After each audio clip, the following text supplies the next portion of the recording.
கர்த்தருடைய பரிசுத்த நாமம் மகிமைப்படுவதாக. இந்த அருமையான நாளிலும் உங்களோடு இணைந்து தேவனை ஆராதிப்பதற்கும், தேவனை துதிப்பதற்கும், தேவனுடைய வார்த்தைகளை தியானிப்பதற்கும் தேவன் கொடுத்த பெரிதான கிருபைக்காக முதலாவது இயேசு கிறிஸ்துவுக்கு கொடான கொடி ஸ்தோத்திரங்களை ஏறெடுக்கிறேன். அடுத்தபடியாக இந்த வேளையிலும் ஷான் மினிஸ்ட்ரி சார்பிலே உங்களோடு இணைந்து தேவ வார்த்தைகளை தியானிப்பதற்கு தேவன் கொடுத்த கிருபைக்காகவும் உங்கள் ஒவ்வொருவருக்காகவும் இயேசு கிறிஸ்துவின் இனிய நாமத்தில் எனது மிகவும் அன்பான வாழ்த்துதலை இயேசு கிறிஸ்துவின் மூலமாக தெரிவித்துக் கொள்கிறேன். தேவன் தாமே உங்கள் ஒவ்வொரு பேரையும் ஆசீர்வதிப்பாராக. இந்த வேளையிலும் நாம் ஒரு சில நிமிடங்கள் ஆண்டவரை நோக்கி பார்த்து நாம் ஜெபிக்கலாமா? ஆயிரம் ஆயிரம் நன்மைகள் அனுதினம் என்னை சூழ்ந்திட, கிருபையும் இரக்கமும் அன்பும் கொண்டிரே. நல்ல எபினேசராய் என்னை நடத்தி வந்திரே, நன்றி சொல்ல வார்த்தை இல்லையே. நல்ல எபினேசராய் என்னை நடத்தி வந்திரே, நன்றி சொல்ல வார்த்தை இல்லையே. நன்றி சொல்ல வார்த்தை இல்லையே. நன்றி சொல்ல வார்த்தை இல்லையே. ஆம் தகப்பனே, நேற்று மீண்டும் மீண்டும் மாறாத எங்கள் அன்பின் இயேசு ராஜாவே, இந்த அருமையான வேளையிலும் அப்பா ஷான் மினிஸ்ட்ரி மூலமாக ஆண்டவரே உடைய வார்த்தைகளை தியானிப்பதற்கு ஏசப்பா நீங்கள் கொடுத்த இந்த மேலான கிருபைக்காக உங்களுக்கு கோடான கொடி ஸ்தோத்திரங்களை ஏறெடுக்கிறோம் அப்பா. இந்த வேளையிலும் இயேசு கிறிஸ்துவின் சிந்தை என்ற தலைப்பிலே உங்களுடைய பிள்ளைகளோடு உங்கள் வார்த்தைகளை ஆண்டவரே இப்பொழுது தியானிப்பதற்கு நீ கொடுக்கிற அந்த பாக்கியத்திற்காக நன்றி ஏசப்பா. எங்களோடு பேசுங்கப்பா. சத்தியத்தையும் அறிவீர்கள், சத்தியம் உங்களை விடுதலையாக்கும் சொன்னீங்களா ஆண்டவரே. இந்த வார்த்தை கேட்கிற ஒவ்வொரு உள்ளங்களுக்கும் பிரயோஜனமாக இருக்கும்படியா அப்பாவுடைய விடுதலை நான் கண்டேன் என்று ஒவ்வொருவரும் சொல்லத்தக்கதாக என் இயேசுடைய சிந்தையை ஒவ்வொருவரும் அறிந்து உங்களுக்காக ஜீவிப்பதற்கு இந்த வேலை பிரயோஜனமா இருக்கும்படியா ஏசப்பாவுடைய அன்பு கரத்திலே கொடுத்து ஜெபிக்கிறேனப்பா. நீங்க மட்டும் மகிமைப்பட்டா போதும் அப்பா. என்னை தாழ்த்துகிறேனப்பா. துதிக்கான மகிமை எல்லாம் அப்பா இயேசு ஒருவருக்கே செலுத்துகிறேன். இயேசு ரட்ச மூலம் ஜெபம் கேளும் நல்ல பிதாவே, ஆமேன் ஆமேன். இந்த வேளையிலும் பிரியமானவர்களே, இயேசு கிறிஸ்துவின் சிந்தை என்ற தலைப்பிலே இந்த நாளில் நாம் தியானிக்க இருக்கிறோம். ஒரு விசை கூட ஷான் மினிஸ்ட்ரிஸ் சார்பில் உங்களுக்கு எங்களது அன்பான வாழ்த்துக்களை இயேசுவின் மூலம் தெரிவித்துக் கொள்கிறேன். இந்த வேளையிலும் நாம் தியானிக்கும்படியா எடுத்துக்கொண்ட வேத வசனம் பிலிப்பியர் 2ஆம் அதிகாரத்தை நாம் எடுத்துக்கொள்ளலாம். இயேசு கிறிஸ்துடைய சிந்தை என்ன?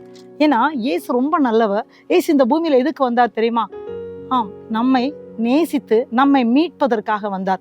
முழு மனுக்குலத்தையும் மீட்டு பரலோக ராஜ்யத்துக்கு சொந்தமாக்கணும். அதுதான் அவருடைய மெயின் சிந்தை. பிரியமானவர்களே, நம்ம எல்லாரும் இயேசுவுக்காக வாழ்ந்து பரலோக ராஜ்யத்துக்கு சொந்தக்காரங்களா ஆகணும் என்கிறதான் நம்முடைய இயேசப்பாவுடைய சித்தமும் அவருடைய சிந்தையுமா இருக்கிறது. பிரியமானவர்களே, பிலிப்பியர் 2ஆம் அதிகாரத்துல நம்ம படிக்கிறோம். பிலிப்பியர் 2ஆம் அதிகாரம் 5ஆம் வசனம் நான் படிக்கிறேன். இயேசு கிறிஸ்துவில் இருந்த சிந்தையே, கிறிஸ்து இயேசுவில் இருந்த சிந்தையே உங்களிலும் இருக்க கிடவுது. கிறிஸ்து இயேசுவிட்ட என்ன சிந்தை அப்படின்னு சொல்லி அதே அதிகாரத்துல நம்ம பார்க்கும்போது அவர் சொல்றாரு, 2ஆம் வசனத்துல சொல்றாரு. பிலிப்பியர் 2ஆம் அதிகாரம் 2ஆம் வசனத்துல நம்ம படிக்கிறோம். என்னன்னா, நீங்கள் ஏக சிந்தையும் ஏக அன்பும் உள்ளவர்களாய் இருந்து இசைந்த ஆத்துமாக்களாய் ஒன்றையே சிந்தித்து என் சந்தோஷத்தை நிறைவாக்குங்கள். அப்படின்னா ஏக சிந்தை அண்ட் ஏக அன்பு, இத குறிப்பா ஆண்டவர் நம்மிடத்தில் எதிர்பார்க்கிறார். ஏன்னா நம்ம எல்லாரும் அன்புள்ளவர்களாக இருக்கணும் என்கிறது தான் அவருடைய மெய்யான கற்பனை. நம்ம பார்த்துருக்கோம்ல, முதலாவது என்ன சொன்னாரு? உன் தேவனாய கர்த்தரிடத்தில் உன் முழு இதயத்தோடும், உன் முழு ஆத்மாவோடும், உன் முழு மனதோடும், உன் முழு பலத்தோடும் அன்பு கூறு அப்படின்ட்டு ஏசப்பா என்ன சொன்னாங்க? உன்னில் அன்பா இருக்கிறது போல நீ பிறனிலும் அன்பா இரு. இதுதான் இயேசு கிறிஸ்துடைய மெய்யான ஒரு சிந்தை நம்ம சொல்லலாம். அவருக்கு நம்ம மேல ரொம்ப பிரியம். நாமும் ஒருவர்களோடு ஒரு அன்பா இருக்கணும். ஏசப்பா கிட்டே நம்ம அன்பு கூறணும். இதுதாங்க ஏசப்பா நம்ம கிட்ட எதிர்பார்க்கிறது. பிரியமானவள, இதுல பார்க்கும்போது ஒன்றையும் வாதினாலாவது வீண் பெருமையினாலாவது செய்யாமல் மனத்தாழ்மையினாலே ஒருவரை ஒருவர் தங்களிலும் மேன்மையானவர்களாக என்ன கடவீர்கள் என்று பிலிப்பியர் 2ஆம் அதிகாரம் 3ஆம் வசனத்துல படிக்கிறோம். அப்படின்னா ஒன்றையும் வாதினாலாவது வீண் பெருமையினாலாவது செய்யாமல். இன்றைக்கு பார்க்கும்போது அநேக இடங்கள்ல இந்த வாது சண்டை போட்டி, பொறாமை, இதனால இயேசுடைய சிந்தையை நாம் அறிந்து கொள்ள முடியல. இயேசுடைய சிந்தையின்படி நம்மால் செயல்பட முடியல. அவர் சொல்றாரு, நீங்க சண்டை போட்டுட்டு ஒரு போஸ்டிங்காக சண்டை போடுறீங்க, இன்னும் பெருமைக்காக சண்டை போடுறீங்க. அப்படி சண்டை போட்டு நீங்க கொள்ளாதீங்கன்னு சொல்லிதான் இந்த வார்த்தையின் மூலம் ஏசப்பா சொல்றாரு, மனத்தாழ்மையினாலே, தாழ்மை ஆண்டவர் எதிர்பார்க்கிறார். தாழ்மை உள்ளவனுக்கு தேவன் கிருபை அளிக்கிறார் அப்படின்னு நம்ம பார்க்குறோம்ல. ஸோ எவ்வளவு நம்மை தாழ்த்துக்கிறோமோ அதுதாங்க ஏசப்பாவோட சிந்தை. என் பிள்ளைங்க தங்களை தாழ்த்த வேண்டும். ஏன்னா இதில் அதான் நம்ம பார்க்குறோம், ஏசப்பா தன்னையே எப்படியாக தாழ்த்தினார் அப்படின்னு சொல்லி மிக தெளிவாக இந்த பிலிப்பியர் 2ஆம் அதிகாரத்தில் இயேசு கிறிஸ்துவில் இருந்த சிந்தையை நாம் காண முடிகிறது. அதான் அவர் சொல்றாரு, ஒருவரை ஒருவர் தங்களிலும் மேன்மையானவர்களாக எண்ண கடவீர்கள். அதுதாங்க இன்றைக்கு இல்லை. ஏன்னா நம்மக்கிட்ட அநேக கஷ்டத்தில் இருக்கிறவங்க, துன்பத்தில் இருக்கிறவங்க, வியாதியில் இருக்கிறவங்க, வறுமையில் இருக்கிறவங்க, பலவிதமான போராட்டத்தில் இருக்கிறவங்க இருக்கிற உலகத்துல தான் நம்ம இருக்கிறோம். நம்மக்கிட்டே அவங்க வருகிறாங்க. ஆனால் அப்படி வரும்போது ஆண்டவர் நம்மக்கிட்ட எதை எதிர்பார்க்கிறார்? தங்களிலும் நம்மிலும் அவர்களை மேன்மையானவர்களாக எண்ண கடவீர்கள் என்று சொல்லுகிறார். இன்றைக்கு உலகத்துல பார்க்கும்போது அப்படி இல்லைங்க. அநேக நேரத்துல நம்மை விட இன்னொருவர் மேன்மையா இருந்தா எப்படி, அப்படி என்கிற ஒரு பொறாமை, ஒரு ஜலசி ஃபீலிங் தான் இன்றைக்கு முழு உலகத்திலும் இருக்கிறதை நாம் பார்க்க முடிகிறது. பிரியமானவர்களே, தேவன் இந்த வேளையில அவருடைய சிந்தையை நமக்கு விளக்கி காண்பிக்கிறார். இந்த 2வது அதிகாரம், பிலிப்பியர் 2ஆம் அதிகாரத்தின் மூலமாக அவர் சொல்றாரு 4ஆம் வசனத்துல, பிலிப்பியர் 2:4, அவனவன் தனக்கானவைகளை அல்ல பிறருக்கானவைகளையும் நோக்குவானாக. அவனவன் தனக்கானவைகளை அல்ல பிறருக்கானவைகளையும் நோக்குவானாக. நம்மில் எத்தனை பேர் அப்படி பிறருக்கானவைகளை நம்ம பார்க்குறோம்? பிரியமானவர்களே, இந்த வேளையிலும் இயேசு கிறிஸ்துவுடைய சிந்தை நமக்கு வேணும்னு ஏசப்பா எதிர்பார்க்கிறார். அவருடைய சிந்தை பாருங்க, முழு மனுக்குலத்தை மீட்கணும் அப்படின்னா இந்த பூமியில் அவர் பிறந்து, இந்த பூமியில் நமக்காக மரித்து, அவருடைய இரத்தத்தையே சிந்தி இந்த முழு மனுக்குலத்தை மீட்பதற்காக தன்னையே நமக்கு கொடுத்தாரு. அப்படின்னா அவருடைய எண்ணம் எப்படி இருந்துச்சு? முழு மனுக்குலத்துக்கு மேல அவருடைய சிந்தை இருந்துச்சு. அவருடைய சிந்தை முழுவதுமா முழு மனுக்குலமும் மீட்கப்படணும். ஏன்னா என்னுடைய பிள்ளைங்க நியாயப்பிரமாணத்துக்கு அடிமையா இவ்வளவு நாள் இருந்துட்டாங்க, இத்தனை வருஷங்கள் வாழ்ந்திருக்காங்க. ஆகவே என்னுடைய ஜனங்கள் வாழ்ந்து எனக்காக அவங்க எதுவும் செய்ய முடியாம அடிமைத்தனத்துல இருக்கிறாங்களே, அடிமைத்தனத்தில் இருக்கிற என்னுடைய ஜனங்களை மீட்கணுமேன்னு சொல்லிதான் பிதாவாகிய தேவன் கர்த்தராகிய இயேசு கிறிஸ்துவை நமக்கு அனுப்பினார் சொல்லி யோவான் 3:16 நம்ம பார்க்கிறோம். பிரியமானவர்களே, நம்ம ரொம்ப ரொம்ப ஆண்டவர் நேசிக்கிறார். அவர் ரொம்ப நல்லவருங்க. அவர் ரொம்ப நல்லவர். அவர் நம்மால வைத்த கிருபை ரொம்ப பெரியதுங்க, ரொம்ப ரொம்ப பெரியது. இயேசு கிறிஸ்துடைய சிந்தையெல்லாம் முழு மனுக்குலத்தையும் மீட்கணும் என்கிறது தான் அவருடைய சிந்தைங்க. அதனாலதான் அவர் தன்னையே தாழ்த்தினார். யோவான் 3:16 பிதாவானவர் முழு மனுக்குலத்தை மீட்கணும்னா தன்னுடைய குமாரனை இந்த பூமிக்கு அனுப்பணும்னு சொல்லிதான் அந்த வார்த்தை சொல்லுகிறது. யோவான் 3:16, தேவன் தம்முடைய ஒரே பேரான குமாரனை விசுவாசிக்கிறவன் எவனோ அவன் கெட்டு போகாமல் நித்திய ஜீவனை அடையும்படிக்கு அவரை தந்து அருளி இவ்வளவாய் உலகத்தில் அன்பு கூர்ந்தார். பிரியமானவர்களே, இயேசு கிறிஸ்து இந்த பூமியில வந்ததுனாலதான் நம்ம எல்லாம் மீட்கப்பட்டோம். அவருடைய சிந்தெல்லாம் என்ன தெரியுமா? என்னுடைய முழு மனுக்குலமும் மீட்கப்படணுமே, என்னுடைய ஜனங்கள் ரட்சிக்கப்படணுமே, என்னுடைய ஜனங்கள் இனி நியாயப்பிரமாணத்துக்கு அடிமை ஆயிடக்கூடாதே, என்னுடைய ஜனங்கள் எல்லாரும் பரலோக ராஜ்யத்துக்கு என் கூட வரணுமே, எல்லாரும் மகிழ்ச்சியா இருக்கணுமே. அதாங்க அவருடைய சிந்தை. அதனாலதான் பிலிப்பியர் 2ஆம் அதிகாரம் 4ஆம் வசனத்துல நமக்கு ஞாபகப்படுத்துறாரு, அவனவன் தனக்கானவைகளை அல்ல பிறருக்கானவைகளையும் நோக்குவானாக. அதே போல 5ஆம் வசனத்துல நம்ம படித்தோம், பிலிப்பியர் 2:5, கிறிஸ்து இயேசுவில் இந்த சிந்தையே உங்களிலும் இருக்க கடவுது. அவருடைய சிந்தை என்ன அப்படின்னு நம்ம பார்த்தோம்னா, அதே பிலிப்பியர் 2ஆம் அதிகாரம் 6வது வசனம் நான் படிக்கிறேன், கேளுங்க. இயேசு தேவனுடைய ரூபமாயிருந்தும் தேவனுக்கு சமமாய் இருப்பதை கொள்ளையாடின பொருளாக எண்ணாமல் தம்மைத்தாமே வெறுமையாக்கி அடிமையின் ரூபம் எடுத்து மனுஷ சாயலானார். இதைத்தான் யோவான் 3:16 நம்ம கேட்டோம்ல. இயேசு கிறிஸ்து நமக்காக இந்த பூமியில வந்தார், நம்மை ரட்சிக்கும்படிக்கு, நம்ம அழிந்து போகாதபடி காக்கப்படும்படிக்கு இயேசு இந்த பூமியில வந்தார். 7வது வசனத்துல பார்க்கிறோம், பிலிப்பியர் 2:7, தம்மை தாமே வெறுமையாக்கி அடிமையின் ரூபம் எடுத்து மனுஷ சாயலானார். பாருங்க, அப்ப அடிமையின் ரூபம் நம்ம இயேசு ஏன் எடுத்தாரு? நம்மை மீட்கணும்னா அவர் அடிமையின் ரூபம் தன்னையே தாழ்த்தினாருங்க. இந்த தாழ்மையை முழு மனுக்குலமும் சுதந்திரிக்க வேண்டும் என்பதுதான் நம்முடைய ஏசப்பாவுடைய சித்தங்க. அவருடைய சிந்தையே அதுதான். முழு மனுக்குலமும் அவர்களை தாழ்த்தி பிறருக்காக, பிறரை கனம் பண்ணி, பிறருக்கு உதவி செய்து, பிறருடைய வேதனைகளை அறிந்து அவர்களுக்காக எதையாகிலும் செய்து இந்த முழு மனுக்களும் வாழணும் என்கிறது தான் ஏசப்பாவுடைய சிந்தைங்க. அது மட்டும் இல்ல, 8வது வசனம் பிலிப்பியர் 2:8 பார்க்கிறோம். அவர் மனுஷ ரூபமாய் காணப்பட்டு மரண பரியந்தமும் அவரது சிலுவையின் மரண பரியந்தமும் கீழ்ப்படிந்தவராகி தம்மை தாமே தாழ்த்தினார். ஏன்னா அந்த சிலுவைக்கு போகும் என்பதாக அந்த கெத்சமனே தோட்டத்துல போய் ஏசப்பா இரத்த வியர்வை சிந்தி ஜெபித்தார் அப்படின்னு சொல்லி நம்ம எல்லாரும் படிக்கிறோம். அப்போ சொன்னாரு, ஆண்டவரை பார்த்து அவர் பிதாவை பார்த்து பேசுறாரு, இந்த பாத்திரம் என்னை விட்டு நீங்க கூடுமானால் நீங்கட்டும், ஆனாலும் எனது சித்தம் அல்ல உமது சித்தம் என்று சொன்னார். ஏன்னா அவருக்கு தெரியும் கண்டிப்பாக இந்த சிலுவை மரணம் என்கிறது மிக கடினம். ஆனா அது ஏன்னா அவரை நம்மை போல சரீரத்துல இருந்தாரு, அவருக்கும் வலி இருந்துச்சு, உணர்வுகள் இருந்துச்சு, வேதனை இருந்துச்சு பிரியமானவர்களே. அதனால அவருக்கு தெரியும் இது எவ்வளவு கடினமானது. ஆனா முழு மனுக்களும் மீட்கப்படணும்னா அவர் தன்னையே அர்ப்பணித்து தானே ஆகணும். நம்ம எல்லாரும் சந்தோஷமா வாழணும்னா, நம்ம எல்லாரும் ஆண்டவருக்காக முடிவு புரிந்தோம் மகிழ்ச்சியோடு பரலோகராஜ்யத்துல நம்ம சேரணும் அப்படின்னா இயேசுவை நமக்காக கல்வாரி சிலுவையில தன்னுடைய இரத்தத்தை சிந்தித்தானே ஆகணும். வேதத்துல என்ன இருக்குன்னா, அவர் சிலுவையின் மரண பரியந்தமும் கீழ்ப்படிந்தவராகி. அப்படி என்றால் இயேசு நம்மிடத்தில் எதிர்பார்க்கிற மெயின் குணம் என்ன அப்படின்னா, கீழ்ப்படிதல் அவர் ரொம்ப ரொம்ப எதிர்பார்க்கிறார். தேவனுக்கு கீழ்ப்படுகிறது, இயேசு கிறிஸ்துவுக்கு கீழ்ப்படுகிறது. வேத வசனத்தை நாம் உற்று பார்க்கும்போது அநேகம் வார்த்தைகளை நாம் படிக்கலாம். ஆண்டவருக்கு நம்ம கீழ்ப்படுகிறது அப்படின்னா அவருக்கு பிள்ளைகளாக அவர் சொன்னார், நீங்கள் பரிசுத்தமாக வேண்டும் என்பதே ஆண்டுடைய சித்தம் அப்படின்னாரு. நீங்க எல்லாரும் ரட்சிக்கப்படணும், என்னை அறிகிற அறிவுல வளரணும், அதுதான் என்னுடைய சித்தம்னு இயேசு சொன்னாங்கல்ல. ஸோ அப்படி என்றால் இயேசுவுக்கு ரொம்ப ரொம்ப ரொம்ப ஆசை எப்படின்னா நம்ம எல்லாரும் கீழ்ப்படியணும், ஏசப்பாவுக்கு கீழ்ப்படியணும். அருமையான வேத வசனங்களை நமக்கு கொடுத்திருக்கிறார்ல. கலாத்தியர் 5:22-23 அருமையான வசனங்கள் எல்லாருக்கும் தெரியும். ஆவியின் கனி சொல்லுங்கன்னா அன்பு, சந்தோஷம், சமாதானம், நீடிய பொறுமை, தயவு, நற்குணம், விசுவாசம், சாந்தம், இச்சை அடக்கம், இதெல்லாம் நமக்கு அவர் கற்றுக் கொடுத்திருக்கிறார். இந்த வார்த்தையின்படி உண்மையாகவே கீழ்ப்படிந்து நாம் நடக்கிறோமா? கொஞ்சம் சிந்திச்சு பார்க்கலாமா? அவருடைய சிந்தை அதுதாங்க. அவருடைய சிந்தை என் பிள்ளைங்க இந்த ஆவியின் கனிகளோடு வாழணும் அப்படின்னா இயேசு நம்ம எல்லாரும் எதிர்பார்க்கிறார். நம்ம அப்படி வாழ்கிறோமா? அப்படி வாழ்ந்தா கண்டிப்பா நம்ம என்ன செய்வோம், ஒருவரை ஒருவர் நம்ம என்ன செய்வோம், தங்களில் மேன்மையானவர்களாக எண்ண கடவீர்கள் என்று சொல்லி கொடுத்தாங்களே, அது போல மற்றவர்களையும் நம்ம மேன்மையானவர்களாக எண்ணும். அந்த கீழ்ப்படிதல் நம்முடைய வாழ்க்கையில வரணும் அப்படின்னா இந்த வார்த்தைகளை உற்று கவனிக்கணும். தேவனுடைய வார்த்தைக்கு ஜீவன் இருக்கு இல்லையா, தேவனுடைய வார்த்தைக்கு வல்லமை இருக்கு.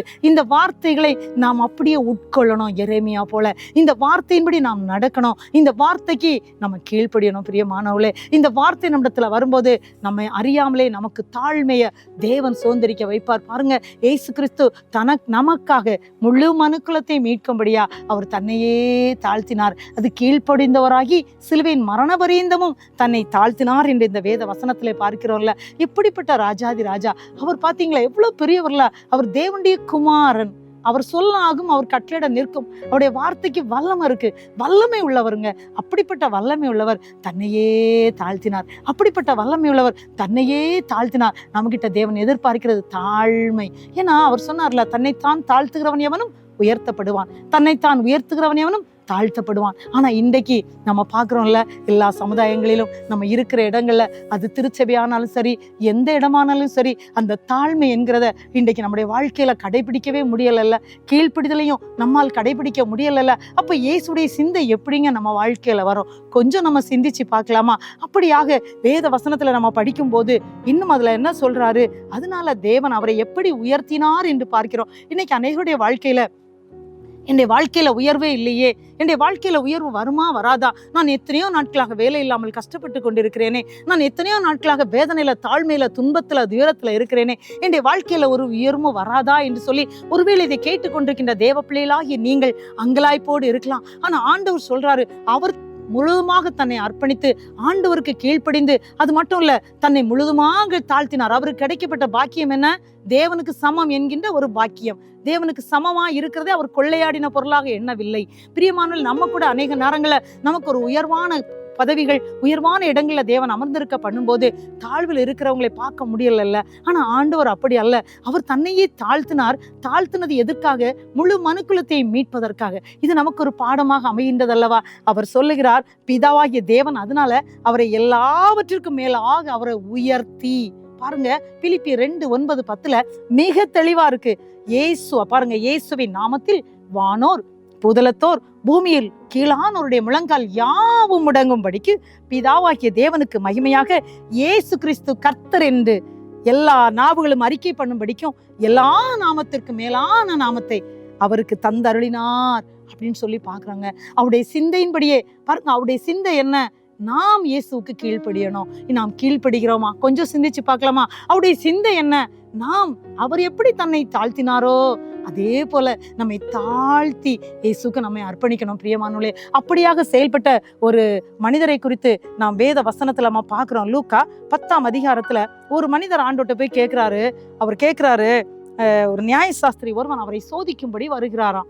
அதாவது லூக்கா 10ஆம் அதிகாரம் 25ஆம் வசனத்துல அவர் சொல்றாரு இயேசு கிட்ட, நித்திய ஜீவனை சுதந்திரித்துக் கொள்ளும்படி நான் என்ன செய்ய வேண்டும் என்று கேட்கிறார். அதற்கு இயேசு லூக்கா 10ஆம் அதிகாரம் 26ஆம் வசனத்துல சொல்றாரு, நியாயப்பிரமாணத்தில் என்ன எழுதியிருக்கிறது, நீ வாசித்திருக்கிறது என்ன அப்படின்னு கேட்டாரு. அவன் பிரதியுத்தரமாக 27ஆம் வசனம் லூக்கா 10:27 அவன் சொல்றான், உன் தேவனாகிய கர்த்தரிடத்தில் உன் முழு இருதயத்தோடும் உன் முழு ஆத்மாவோடும் உன் முழு பலத்தோடும் உன் முழு சிந்தையோடும் அன்பு கூர்ந்து உன்னிடத்தில் அன்பு கூறுவது போல பிறனிடத்திலும் அன்பு கூறுவாயாக என்று எழுதியிருக்கிறது என்றான். அதுக்கு இயேசு என்ன தெரியுமா சொன்னாரு? லூக்கா 10:28 மிக தெளிவா இருக்கு. அவர் அவனை நோக்கி, நிதானமாய் உத்தரவு சொன்னாய், அப்படியே செய், அப்பொழுது பிழைப்பா என்றார். பிரியமானவர்களே, இந்த வார்த்தையின்படி கொஞ்சம் நம்மை சிந்திச்சு பார்க்கலாமா? இயேசு அவருக்கு என்ன சொன்னார் பாத்தீங்களா? நீ அப்படியே செய். ஏன்னா அவர் என்ன சொன்னாரு? முழு சிந்தையோடும். ஏன்னா அந்த முழு சிந்தையோடும், ஏன்னா சர்ச்சில் போய் நம்ம இருப்போம், நம்ம சிந்தை எங்க இருக்கு பாருங்க. வீட்டுல ஒரு நம்ம ஏதாவது பணி செய்துட்டு இருப்போம், ஆனா நம்ம சிந்தை எங்க இருக்கு? எதையோ பற்றி நம்முடைய சிந்தை நம்ம திங்க் பண்ணி எதையோ நினைச்சு துக்கப்பட்டு இருக்கிறோமா, இல்ல யாருக்கு விரோதமாக செயல்படணும் நினைத்து கொண்டிருக்கிறோமா? பிரியமானவள, ஒரு கணம் சிந்திச்சு பார்க்கலாமா? நம்ம சிந்தை எப்படி இருக்கு? நமக்கு இயேசுக்குள்ள உறவு அதாங்க அவர் சொல்லி கொடுக்குறாரு. அப்படியே நீ செய், நீ பிழைப்பா. இதை கேட்டுக்கொண்டிருக்கின்ற மிகவும் அன்பான, எனக்கு மிகவும் பிரியமான தேவ பிள்ளைகளே, ஒருவேளை நீங்க நினைக்கலாம், என்னுடைய வாழ்க்கையில ஒரு உயர்வு வருமா வராதா, என்னுடைய வாழ்க்கையில நான் என்றைக்குமே கண்ணீர் விட்டு கொண்டு இருக்கிறேனே, என்னுடைய வாழ்க்கையில ஒரு மாற்றம் வருமா என்று சொல்லி அங்கலாய்த்து கொண்டிருக்கிறீங்களா?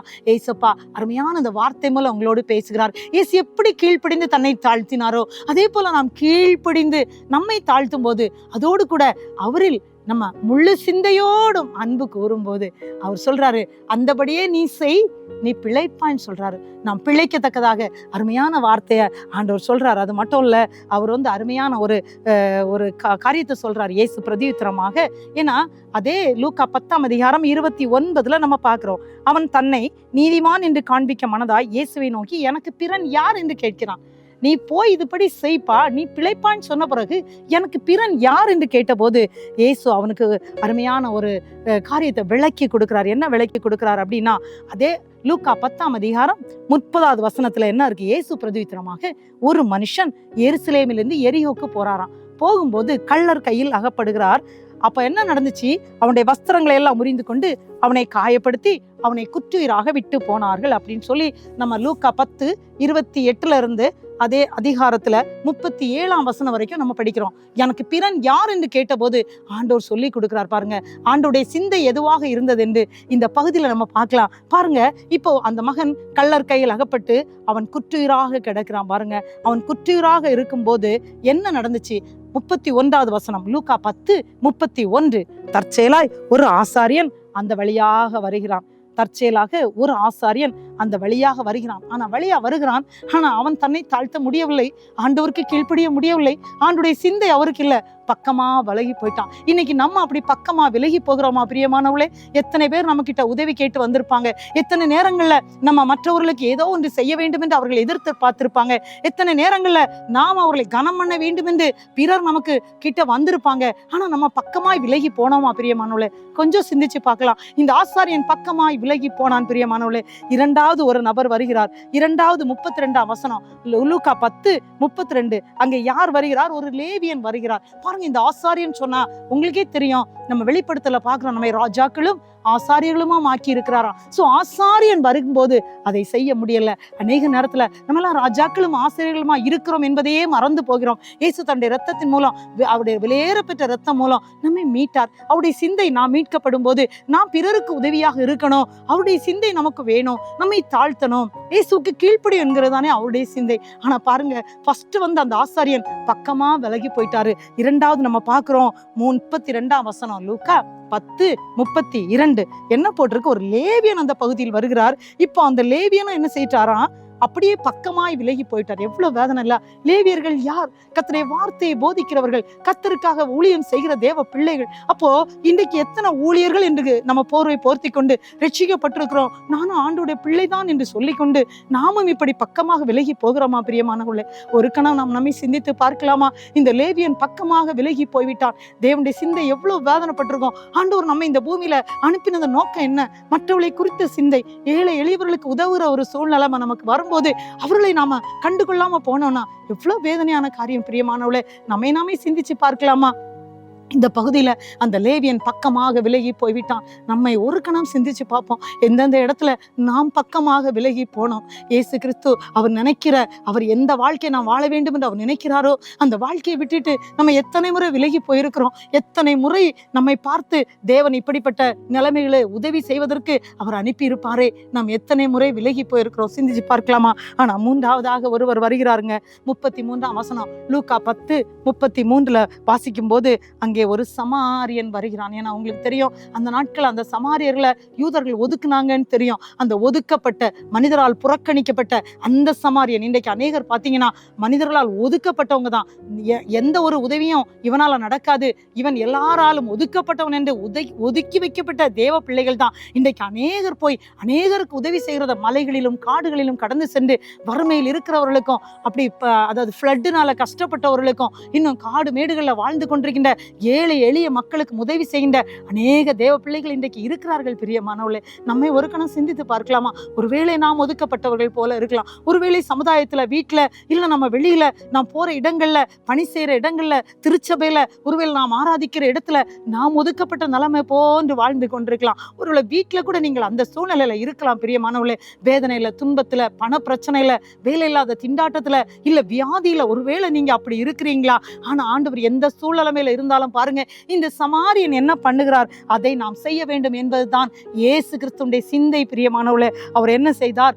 10:34, லூக்கா 10:34, அவன் கிட்ட வந்தான். ஆமாங்க, கிட்ட வந்தார். தேவன் நம்மிடத்துல வருகிறார். அவர் வருகிறதுனால தாங்க நம்முடைய வாழ்க்கையில அற்புதம் நடந்துச்சு. அவர் வராவிட்டால் இன்றைக்கு நாம் இயேசுவை ஏற்றுக்கொண்டிருக்க முடியாது. நாமும் எங்கோ இருந்திருப்போம். அது மட்டும் இல்ல, அவருடைய காயங்களில் எண்ணெயையும் திராட்சரசமும் வார்க்கிறார். ஆமாங்க, இன்றைக்கு இயேசு கிறிஸ்து வந்ததுனாலதான் இன்னைக்கு நாம் ரட்சிக்கப்பட்டிருக்கிறோம். அப்போஸ்தலர் 1:8 நம்ம பார்க்கிறோம், பரிசுத்தாய் வரும்போது நீங்கள் பலன் அடைவீர்கள். இன்னைக்கு பரிசுத்தாவின் அபிஷேகத்தினால், எண்ணெயினால் நம்மை அப்படி அபிஷேகித்திருக்கிறார். ஏன்னா என் பாத்திரம் நிரம்பி வழிகிறதுன்னு சொல்லி சங்கீதக்காரன் சொல்லுகிறது நாம் பார்க்கிறோம். அவர் எண்ணெயால் நம்மை அபிஷேகிக்கிற தேவன்க. அப்படிப்பட்ட ராஜாதி ராஜா நம்மை நேசிக்கிறார். அதைத்தாங்க அங்க நமக்கு சுட்டி காண்பிக்கின்றார். மூன்றாவதாக அவர் என்ன செய்யறார்? காயங்களை கட்டுகிறார். எண்ணெயும் திராட்சரசமும் கொடுத்துட்டு காயத்தை கட்டுகிறாருங்க. இயேசு கிறிஸ்து வரும்போது அப்படிதாங்க நம்ம வாழ்க்கையில, நம்ம குடும்பத்துல, நம்ம பிரச்சனைகள் எல்லாவற்றையும் அவர் மாற்றுகிறாருங்க. அது மட்டும் இல்ல, சத்திரத்துக்கு கொண்டு போய் அவனை பராமரித்தான் சொல்லி போட்டிருக்கு. அடுத்த வசனத்துல சொல்றாரு, தான் புறப்படும் போது 2 பணத்தை எடுத்து சத்திரத்தான் கையில் கொடுத்து, நீ இவனை விசாரித்துக்கொள், அதிகமா ஏதாயிலும் இவனுக்கு செலவழித்தால் நான் திரும்பி வரும்போது அதை உனக்கு தருவேன் என்றான். அப்ப கேட்கிறார் ஆண்டவர், இந்த 3 பேர்ல எவன் பிறனா இருந்தான்னு? அவன் அழகா ஆன்சர் பண்றான், இரக்கம் செய்தவனே. பிரியமானவளே, இன்னைக்கு நாம் இரக்கம் செய்யும் போது இயேசு கிறிஸ்துடைய சிந்தையை நாம் புரிந்து கொள்கிறோம். அதாங்க இந்த சம்பவத்தை அவர் மிக தெளிவாக அந்த நியாய சாஸ்திரியிடம் சொல்லி கொடுக்கிறார். இன்றைக்கு நமக்கு கற்றுக் கொடுக்கிறார். நம்முடைய இயேசு கிறிஸ்து இதே போலதாங்க இந்த பூமியில வந்தாரு, நம்ம கிட்ட வந்தாரு, நம்ம ரட்சித்தாரு, நம்மை அபிஷேகித்தாரு, அவருடைய ரத்தத்தினால் நம்மை கழுவினார். இன்றைக்கு நம்மளை வாழ வைக்கிறார். முடிவு வரைந்தும் அவர் அழைத்து செல்ல. பார்த்தீங்களா, 2 பணத்தை கொடுத்து நான் வரும்போது மிச்செல்லாம் உனக்கு நான் தந்துடுறேன்னு சொன்னது மாதிரி இன்னைக்கு இயேசு கிறிஸ்து நமக்காக நல்ல சமாரியனாக நமக்காக இந்த பூமியில வந்தாருங்க. அவர் தன்னையே தாழ்த்தினாருங்க. அதனால தான் தேவன் அவரை உயர்த்தினார். அந்த சிந்தையோடு இந்த பூமியில நான் வாழ பழகிக் கொள்வோமா? பிரியமானவளே, இயேசு கிறிஸ்துவின் இருந்த சிந்தையே உங்களிலும் இருக்க கடவுது. அவர் தன்னையே தாழ்த்தினார், கீழ்ப்படிந்தார். அது மட்டும் இல்ல, செயலில் காட்டினார். பாத்தீங்களா, நம்மை மீட்கும்படி வந்தார்ல, அந்த காயத்தை கட்டினார். பாத்தீங்களா, அதே போல நாமும் நம்மை அர்ப்பணிப்போமா? பிரியமானவளே, இப்பொழுது நாம் ஜெபிக்கலாமா? ஆண்டவரை நோக்கி பார்த்து எல்லாரும் அப்படி கண்களை மூடி ஆண்டவரை நோக்கி பார்த்து ஜெபிக்கலாம். அன்புள்ள இயேசு ராஜாதி ராஜாவே, இந்த வேளையிலும் இயேசு கிறிஸ்துவின் சிந்தை என்ற தலைப்பிலே ஒரு சில வசனங்களை நாங்கள் தியானித்தோம். அப்பா, நீர் எத்தனை நல்லவர் ஆண்டவரை, நீர் பெரியவரப்பா, உம்மை ஸ்தோத்திரிக்கிறோம் அப்பா. உம்மை உம்மை துதிக்கிறோம் அப்பா, உம்மை நன்றியோடு துதிக்கிறோம் ராஜாதி ராஜாவே. இந்த சிந்தையோடு கர்த்தாவே நாங்கள் கடந்து சென்று ஆண்டவரே உங்களுக்காக வாழ்வதற்கு எங்களை அர்ப்பணிக்கிறோம். விசேஷமா இதை கேட்ட ஒவ்வொரு பிள்ளைகளுக்காக நன்றி செலுத்துறேனப்பா. ஆண்டவரே பிள்ளைகள் வேதனையோடு கண்ணீரோடு துன்பத்தோடு கூட இதை கேட்டுக்கொண்டு இருக்கலாம். என்னுடைய வாழ்க்கையிலே அப்படி ஒரு அற்புதம் நடக்காதா, ஒரு நல்ல சமாரியன் உதவி செய்தது போல என்னுடைய வாழ்க்கையில ஒரு உதவி கிடைக்காதா என்று ஏங்கிக் கொண்டிருக்கின்ற பிள்ளைகள் அநேகர் உண்டு ஆண்டவரே. இந்த வேளையிலும் இயேசுவின் நாமத்தினாலே ஜெபிக்கிறேன் ஆண்டவரே, உம்முடைய வல்லமை கேட்டுக்கொண்டிருக்கின்ற ஒவ்வொரு பிள்ளைகளுடைய வாழ்க்கையிலும் கடந்து வருவதாக. அதே போல யார் யார் வேதனையில ஆண்டவரே குற்றுயிராக இருக்கிறார்களோ, ஏதோ ஒரு பிரச்சனையில மாட்டிக்கொண்டு இருக்கிறாங்களோ, என் இயேசு கிறிஸ்துடைய வல்லமை அவர்களை தொடும்படியா, தடைகளை மாற்றும்படியா இயேசுடைய வல்லமை அவர்களை ஆண்டவரை இப்பொழுது தொட்டு ஆண்டவரே அவருடைய காயத்தை நீ கட்டி ஆண்டவரே அவளை நீ உன்னுடைய எண்ணெயினால் அவர்களை அபிஷேகித்து ஆண்டவரே அவளை ஆண்டவரை சத்திரத்தான் கையில எப்படி கொடுத்து பராமரித்தாரோ அதே போல ஆண்டவரே நீர் இந்த பிள்ளைகளை பராமரிக்கும்படியா இயேசுடைய அன்பு கரத்திலே கொடுத்து நாங்கள் ஜெபிக்கிறோம். இயேசு கிறிஸ்துவின் சிந்தையே ஒவ்வொரு பிள்ளைகளிடத்திலும் இருப்பதாக என்று ஜெபிக்கிறேன் சுவாமி. ஒவ்வொரு பிள்ளைகளையும் இயேசுவின் நாமத்தினால வாழ்த்தி ஆசீர்வாதத்தை நான் ஜெபிக்கிறேன் அப்பா. ஒவ்வொரு குடும்பங்களிலும் இந்த ஆசீர்வாதம் கடந்து வருவதாக ஆண்டவரே அப்பா. ஒவ்வொரு பேரும் கர்த்தாவே உங்க சிந்தையிலே வளரட்டும் அப்பா, வாழட்டும் அப்பா, தாழ்மையை சுதந்திரித்துக் கொள்ளட்டும். என் இயேசு அப்படி செய்கிறதற்காக நன்றி. இதை கேட்டுக்கொண்டிருக்கின்ற ஒவ்வொரு குடும்பங்களிலும் என் இயேசுடைய வல்லமை ஆட்கொண்டதற்காக நன்றி. இன்றைக்கே விடுதலையை கொடுத்து விட்டதற்காக நன்றி. தாழ்த்தி உங்களுடைய அன்பு கரத்திலே கொடுக்கிறேன், பொறுப்படுத்திக் கொள்ளும். துதிகன மகிமை அப்பா இயேசுக்கு மட்டுமே செலுத்துகிறேன். இயேசு ரட்சம் மூலம் ஜெபம் கேளும் நல்ல பிதாவே. ஆமேன், ஆமேன். தேவன் தாமே உங்கள் ஒவ்வொரு பேரையும் ஆசீர்வதிப்பாராக. ஆமேன்.